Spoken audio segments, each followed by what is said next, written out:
میرے والد صاحب رحمۃ اللہ علیہ فرماتے تھے کہ ہم ایک بہت بڑے ڈاکو کو لے کر مسجد میں آئے، 3 دن لگوائے اس کے۔ تیسرے دن میں نے اہل کہف کا قصہ بیان کیا تو رات کو مسجد کے کونے سے رونے کی آواز آ رہی تھی، اور وہ دعا میں، وہی ڈاکو تھا، دعا میں رو رو کے یہ کہہ رہا تھا کہ اللہ، اہل کہف کے ساتھ جو کتا چلا تو نے اس کے لیے جنت کا وعدہ کیا ہے، اے اللہ یہ جماعت والے بھی اہل کہف جیسے ہیں اور میری مثال کتے جیسی ہے، میں ان کے ساتھ چلا ہوں، مجھ کتے کو بھی جنت میں داخل کر دے۔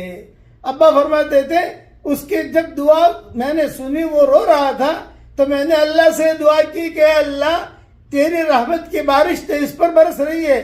کچھ قطرے مجھ پر بھی ڈال دے۔